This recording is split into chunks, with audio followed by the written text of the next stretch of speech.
एक मूवी थी जिसका नाम था नॉकआउट और उसमें थे संजय दत्त, इरफान खान और Kangana Ranaut. Kangana Ranaut as a reporter, Irrfan Khan कुछ अलग कैरेक्टर में और वहीं पे संजू बाबा एक शूटर के रोल को प्ले कर रहे थे। लेकिन ये जो मैंने बताया ये ऊपर ऊपर से है, पर रियलिटी जो है आपको पूरी मूवी देखने के बाद में समझ में आती है। बिल्कुल वैसे ही एक और मूवी थी जिसका नाम था अ वेडनेसडे और उस मूवी में नसरुद्दीन शाह जो है अकेले पूरा हिला डालते हैं, सिस्टम को चैलेंज करते हैं और उनकी जो मांग होती है वो बहुत डिफरेंट होती है। अब इस तरह की कई सारी मूवीज आपको देखने को मिलेगी बॉलीवुड की तरफ से। अब मैं इस तरह की मूवीज को मानता हूं भाई कि एकदम मास्टरपीस मूवी है, जहां पे कुछ मुद्दों को सामने रखा जाता है बिना बॉलीवुड वाला तड़का के साथ में, मतलब नाच गाना और बहुत अलग तरह से मतलब आइटम सॉन्ग दिखा करके ये सारी चीजें उसमें नहीं की जाती है। इन सभी कहानी में एक कॉमन चीज है, वो कॉमन चीज ये है कि एंड ऑफ द स्टोरी जो है पब्लिक सपोर्ट मिलता है या नहीं। और इस तरह की कहानी में जिसको एक ग्रे कैरेक्टर दिया जाता है वो अपनी मांग को रखने के तरीके को लेकर के जो है बहुत ही ज्यादा। तो मैं जब ये मूवी देखने को बैठा कि अ थर्सडे, तो मुझे ऐसा लगा कि अ वेडनेसडे को टक्कर देने वाली मूवी होगी। अब ये जो है मेरे एक्सपेक्टेशन पे खरी उतरी है या नहीं, और आपका दिमाग भी जो है कुछ ऐसे ही सोच के साथ इस मूवी को देखना चाह रहा है, तो मैं बताऊंगा कि ये मूवी जो है आपकी एक्सपेक्टेशन पूरी कर पाएगी या नहीं, आपको एंटरटेन करेगी या आपका टाइम वेस्ट करेगी, इसी बारे में बात करूंगा। सो वीडियो को आगे बढ़ाने से पहले सिर्फ एक गुजारिश है, अगर आप चैनल पे नए हो तो चैनल को सब्सक्राइब कर लो, बेल का बटन दबा लो और वीडियो को लाइक करके जरूर जाना। सो फ्रेंड्स, मैंने देखा है अ थर्सडे जो कि डिज्नी हॉटस्टार प्लस पे रिलीज हो गया ठीक 12 बजे और जस्ट अभी देख करके खत्म किया है। तो सबसे पहले बात करते हैं कि स्टोरी क्या है। स्टोरी है नैना जायसवाल के बारे में, जो कि अपने ही घर में एक तरह का प्री स्कूल चला रही होती है जिसका नाम होता है लिटिल टॉट, जिसमें होते हैं पूरा 16 बच्चे और वहां पे जो है नैना जायसवाल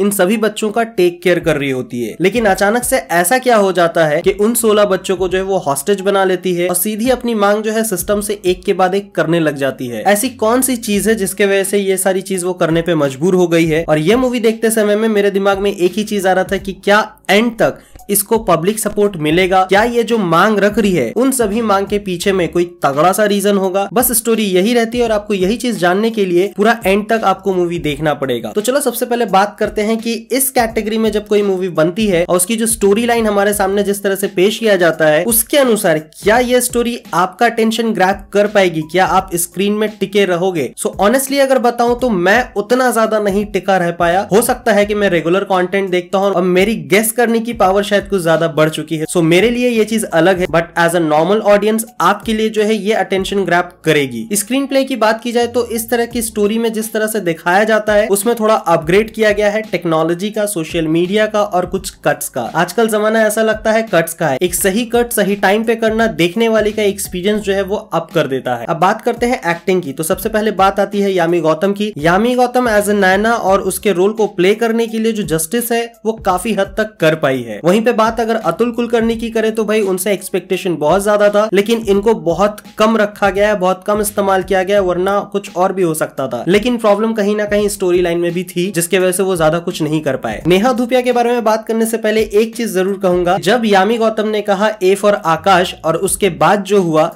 क्या उसके बाद से वो ये कहेगी it's her choice. By the way Neha जो है एज अ कैथरीन एक सीनियर पुलिस ऑफिसर है और वहीं पे अतुल कुलकर्णी के साथ में यानी जावेद खान के साथ में उसका जो एक रिलेशन दिखाया गया है वो ज्यादा डेप्थ में नहीं गया, यानी हर कैरेक्टर को जो एक हल्का सा झलक दिखाया गया और उसके डेप्थ में जाने की कोशिश नहीं की गई। अब इसके वजह से एक्टिंग लेवल जहां तक दिखाई जा सकती थी वो दिखाई गई है। इसके बीच में एक चीज कहना चाहूंगा, नेहा धूपिया अपने रियल लाइफ को जो है रियल लाइफ में मिक्स कर रही है क्या, मतलब एक के बाद एक बच्चे पैदा करना और यहाँ ऑन स्क्रीन में भी वो प्रेग्नेंट है। और स्टार्टिंग में आपको एक चीज नहीं समझ में आएगा कि नेहा धूपिया का जो है एक साइड से बाल व्हाइट क्यों दिखाया गया है। अब इसके पीछे का रीजन जो है वो क्लाइमेक्स में शायद आपको समझ में आए कि ऐसा क्यों दिखाया गया है, उनके बाल को ऐसा क्यों रखा गया है। मुझे समझ में आ गया, आपने अगर देख लिया आपको समझ में आया तो कमेंट सेक्शन पे जाकर के बताना। अब बात करें डिंपल कपाडिया की, तो जब मैं ट्रेलर देख रहा था तो मुझे एक चीज नहीं समझ में आ रहा था कि पीएम के नाम पे डिंपल कपाडिया को क्यों दिखाया जा रहा है। क्या ये कुछ साल पीछे की कहानी बताई जाने वाली है जिस वक्त में मतलब सोनिया गांधी, लेकिन क्लाइमेक्स में जाके पता चला कि यहाँ पे खास करके पीएम को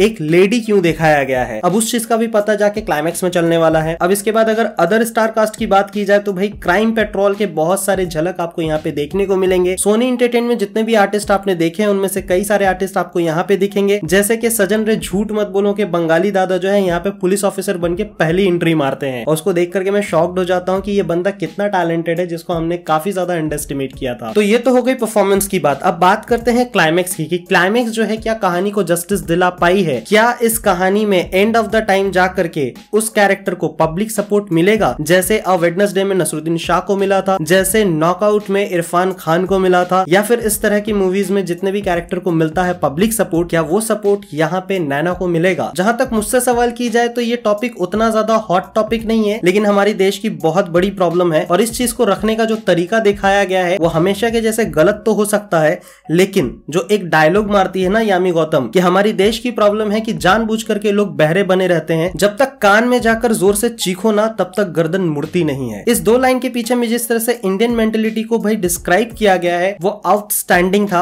और मुझे कहीं ना कहीं ऐसा लग रहा था कि ये क्लाइमैक्स पूरा पिक्चर खराब कर देने वाली है, लेकिन सही टाइम पे सही इमोशन दे गई। लेकिन फिर भी मैं कहूंगा कि इस टॉपिक को जो है लोगों को ज्यादा हॉट नहीं लगेगा, लेकिन ये हमारे देश में बहुत बड़ा मुद्दा है और इसको उठाना बहुत ज्यादा जरूरी था। अब इस बारे में ज्यादा बात करूं उसके साथ में एक सवाल जोड़ देना चाहता हूं। वो सवाल ये है कि क्या ये मूवी आपका टाइम वेस्ट करेगी या आपको एंटरटेन करेगी? इन दोनों ऑप्शन में से ऊपर उठकर आता है कि ये मूवी आपको अवेयरनेस दिलाएगी और आपको बहुत सारी चीजों को सोचने पे मजबूर कर देगी, जिसके हिसाब से ये मूवी देखना आपको बनता है and it's a must watch movie. जाते जाते इतना कहूंगा कि ये कंटेंट जो आप अपने फैमिली के साथ में बैठ के देख सकते हैं, लेकिन किसी कारणवश जो है आप ज्यादा छोटे बच्चे के साथ में ये कंटेंट नहीं देख पाएंगे। So it will be good अगर ये 16+ वालों के साथ में बैठ के देख रहे हैं तो आप देख सकते हैं, पेरेंट्स के साथ में बैठ के देख सकते हैं। So that was my honest reaction for this content. What's your take? Please do comment. अगर आपने देखा है तो यार कमेंट सेक्शन पे जाकर के बताओ कि ये मूवी आपको कैसी लगी। मिलता हूं नेक्स्ट वीडियो में, तब तक के लिए स्वस्थ रहो, मस्त रहो, जबरदस्त रहो। वीडियो लाइक करके जाना प्लीज।